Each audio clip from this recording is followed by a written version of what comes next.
अभिनेता सैफ अली खान के घर में चोरी की नाकाम कोशिश हुई, उन पर हमला हुआ, 5 दिन तक अस्पताल में रहे और 5 दिनों के बाद फिट होकर अपने घर पहुंचे।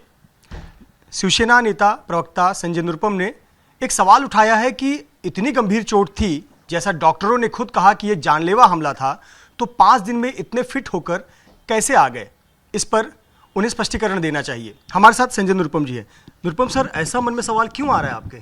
देखिए, सबसे पहले मैं स्पष्ट कर दूं कि सैफ अली खान के परिवार के प्रति हमारे मन में बहुत सहानुभूति है और हमारे मन में कोई उनके खिलाफ कुछ सोच नहीं है। हाँ, ये जो मेरे सवाल हैं ये बहुत निर्दोष सवाल हैं और ये ऐसे सवाल मेरे ही नहीं, मुंबई के हर व्यक्ति के दिमाग में।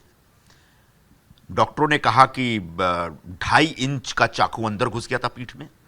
डॉक्टरों ने कहा कि 6 घंटे तक ऑपरेशन चला। फिर ऑटो वाले ने कहा कि वो लहूलुहान अवस्था में हॉस्पिटल पहुंचे थे। उसके बाद 16 जनवरी की घटना होती है और 20 जनवरी आते आते आप पूरी तरह से फिट अपने घर पहुंच जाते हैं। तो ये अपने आप में एक अचंभित करने वाला दृश्य है। तो मैं ये सवाल मेडिकल फ्रेटर्निटी से भी पूछ रहा हूं कि क्या ये संभव है? माना जाता है कि Saif Ali Khan physically body fit हैं, जिम जाते हैं, हो सकता है। तो क्या ऐसा एक इम्यूनिटी सिस्टम इनका इतना मजबूत होता है क्या? मुझे नहीं मालूम है। तो इस सवाल का जवाब मुझे लगता है कि देना चाहिए। अब इसी सवाल के बाद जो मुंबई के लोगों के दिमाग में पिछले 4-5 दिनों से जो सवाल उठ रहे हैं, उन सवालों के ऊपर चर्चा होनी चाहिए। और ये सिर्फ जिम्मेदारी मुंबई पुलिस की नहीं है, इस परिवार की भी जिम्मेदारी, क्योंकि ये परिवार सामान्य फिल्मी परिवार नहीं है। सैफ अली खान का जो परिवार है उसमें उनकी माताजी कविवर रविंद्रनाथ टैगोर के परिवार से आती है, शर्मिला टैगोर जी।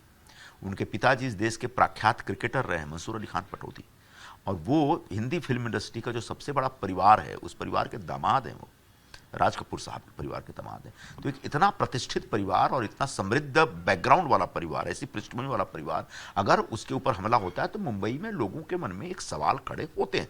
और विपक्ष ने तो बड़ा मुद्दा बना दिया कि भाई लॉ एंड ऑर्डर मुंबई का खत्म हो चुका है और कोलैप्स हो गया पूरी तरह से। फिल्म जगत के जो बड़े बड़े लोग थे उन्होंने सवाल उठाया कि साहब हम बहुत चिंतित हैं, हम असुरक्षित महसूस कर रहे हैं। कई लोगों ने सलमान खान को जो धमकियां मिली उस धमकी से जोड़ दिया। कई लोगों ने बाबा सिद्दीकी की जो निर्मम हत्या हुई थी उस हत्या की घटना से जोड़ दिया। ऐसे में जब सैफ अली खान 4 दिन के अंदर उछलते कुत्ते आ जाते हैं, तब हमारे मन में सवाल उठता है कि भाई सचमुच क्या हुआ? क्योंकि मुंबई के लॉ एंड ऑर्डर से सवाल जोड़ा गया है और मुंबई पुलिस के कामकाज पर सवाल उठे, गृह मंत्री और गृह मंत्रालय के कामकाज पर भी सवाल उठाया गया है। तो मुझे लगता है कि परिवार को सामने आना चाहिए।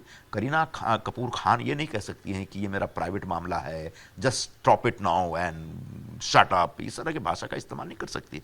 वहां अपराध हुआ है, बड़ा अपराध हुआ है। एक ऐसा चोर आता है जो बगैर चोरी किए चला जाता है, एक ऐसा चोर आता है जिसका शायद मोटिव सिर्फ हमला करना था। क्या यही मोटिव था या कोई और मोटिव था?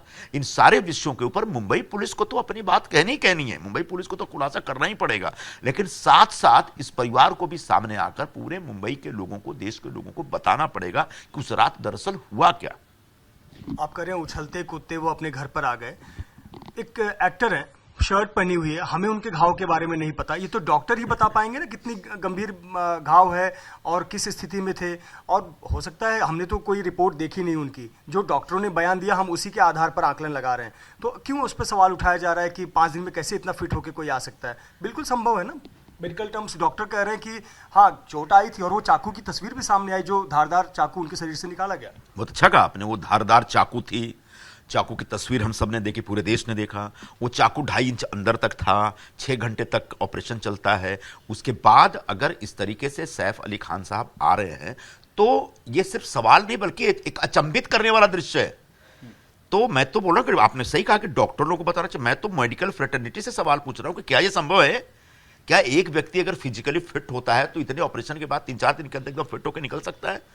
ये संभव है क्या? ये हमारे मन में एक बड़ा एक अज्ञानता से भरा हुआ एक प्रश्न है और इस प्रश्न का जवाब जो स्टेक होल्डर्स उनको देना पड़ेगा। उसमें से मेडिकल सेक्टर है, पुलिस सेक्टर है और उसके बाद परिवार है। इनको बताना पड़ेगा। सैफ अली खान बोल सकते कि हाँ मैं फिजिकली फिट व्यक्ति हूं, मेरा ये ऑपरेशन हुआ, ये पेपर है, ये पेपर है, ये पेपर, ये देखिए 35 लाख का मेरे ख्याल से उन्होंने बिल दिया। तो जब 35 लाख का बिल दिया, बिल की एक कॉपी है, ये सब बताइए ना, दिक्कत क्या है? सिर्फ ये नहीं कह सकते कि प्राइवेट है, ये निजी मामला नहीं है। ये इस देश में एक बड़ा हादसा हुआ है, उस हादसे की वजह से पूरे देश के लोगों को चिंता। उधर से ममता बनर्जी बहुत दुखी होकर बोल रही हैं, पूरा अपोजिशन मुंबई के ऊपर सवाल उठा रहा है, मुंबई के कानून व्यवस्था पे। तब क्या इसको सिर्फ निजी मामला माना जाएगा? मुझे नहीं लगता ऐसा।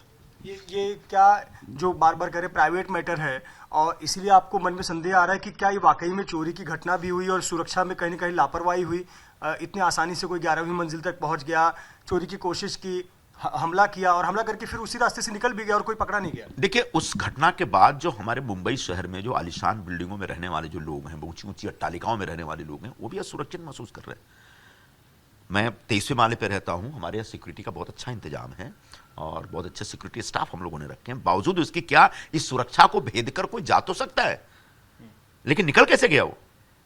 क्या वो सुरक्षा को भेद कर जो आया था वो सचमुच सुरक्षा को भेद कर आया था या किसी सहमति के तहत आया था? क्या किसी और पर्पज से आया था? कोई और मोटिव था? वो मोटिव क्या था? वो पीछे से घुसा कि बाहर से घुसा? ये सारे सीसीटीवी के फुटेज कहां है? सैफ अली खान साहब लहूलुहान अवस्था में जाते हैं तो उनका सीसीटीवी फुटेज कहां है? एक बार खबर उड़ी कि उनके बड़े बेटे उनको लेके गए थे ऑटो से, बाद में आया कि उनके छोटे बेटे जो नाबालिग बेटे हैं वो तैमूर साहब लेके गए थे उनको। तो सचमुच कौन लेके गया, किस हाल में लेके गया, क्या इस देश को जानने का अधिकार नहीं है? क्या यह महज प्राइवेट बोल करके टाल दिया जा सकता है? जबकि पूरे देश में इस विषय को लेकर के तरह तरह के सवाल उठाए गए सरकार के कामकाज पर, मुंबई पुलिस के कामकाज पर, मुंबई की सुरक्षा की व्यवस्था पर, महाराष्ट्र सरकार पर, गृह मंत्रालय पर, गृह मंत्री पर, तब मुझे लगता है कि यह सिर्फ निजी मामला बोल के नहीं टाला जा सकता, इसके ऊपर जवाब आना चाहिए। आरोपी पकड़ा गया है, थाने से उसे 3 दिन बाद पकड़ लिया गया। बांग्लादेशी नागरिक है और 8 महीने पहले अगस्त में मुंबई आया था, होटलों में काम कर रहा था, हाउस कीपिंग का काम कर रहा था। ये थियरी से सहमत है ना भाई? जिस दिन घटना होती है उसके बाद ये तीसरा आरोपी है। पहले किसी चप्पल चोर को पकड़ लेते हैं, उसके बाद कनौजिया जी को पकड़ लेते हैं, दुर्ग में हाउस को उठा के ले आते हैं, वो बोलता मैं तो मां को देखने गया था साहब। अब ये आया है, हो सकता है मुंबई पुलिस की छानबीन के हिसाब से सही व्यक्ति हो, ये यही आरोपी हो, सही। हाँ, उस आरोपी का मोटिव क्या था, वो आरोपी क्यों गया, कैसे घुसा? बांग्लादेश से 6 महीने पहले आया हुआ व्यक्ति बांद्रा के किसी बिल्डिंग में 11वें माले पर एकदम सफाई से घुस जाता और सफाई से निकल भी जाता है। इतना आसान नहीं है ऐसी बातें, इतना सहज नहीं लगता। क्योंकि मैं यहां मुंबई में रहता हूं, वर्षों से रहता हूं, मैं भी उस बिल्डिंग में अगर घुसना चाहूं तो मुझे नहीं मालूम कि उसका एंट्री किधर है और बाकी सारी व्यवस्थाएं क्या है। सर, आप नेता है, वो चोर है, उसको चोर को पता होता है तरीका क्या है।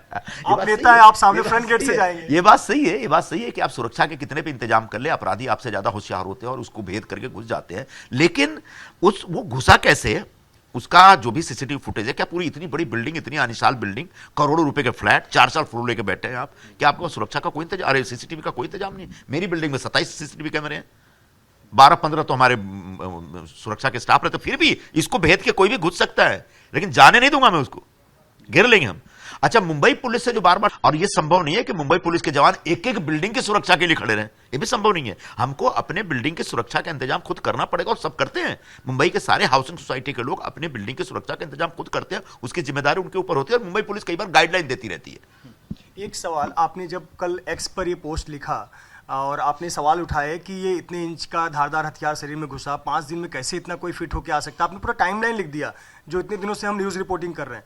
सवाल ये भी उठ रहा है कि निरुपम जी को क्या दिक्कत हो गई, निरुपम जी क्यों सवाल उठा रहे हैं? लीलावती अस्पताल के डॉक्टर बताएंगे, सैफ अली खान बताएंगे, करीना कपूर खान बताएंगी, निरुपम जी को क्या हो गया 5 दिन बाद? इसलिए कि पूरे मुंबई की सुरक्षा व्यवस्था पर सवाल उठाया जा रहा था और विपक्ष के लोग बार बार मुंबई में कानून और व्यवस्था खत्म हो गई है, नष्ट हो गई है, कोलैप्स हो गई, इस प्रकार के आरोप लगा रही थी।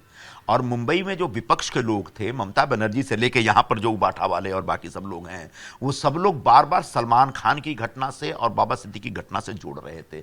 और गृह मंत्रालय, गृह मंत्री, कामकाज, सरकार एकदम फेल हो गई है। तो ऐसे में मुंबई का एक नागरिक होने के नाते और सत्ता पक्ष से जुड़ा होने के नाते मेरे मन में सवाल नहीं उठ सकते क्या?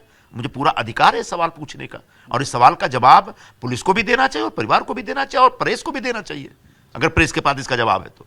बहुत बहुत धन्यवाद हमसे बात करने के लिए संजय निरुपम, जिनका कहना है कि आखिरकार इस घटना के बाद मुंबई के लॉ एंड ऑर्डर को लेकर सवाल उठे, इसीलिए उन्होंने ये प्रश्न उठाया है, जिसका स्पष्टीकरण डॉक्टर और सैफ अली खान परिवार की तरफ से दिया जाना चाहिए। कैमरामैन योगेंद्र गुप्ता के साथ Mrityunjay Singh, ABP news, Mumbai. For exclusive and insightful videos, subscribe to our new channel ABP Live Premium.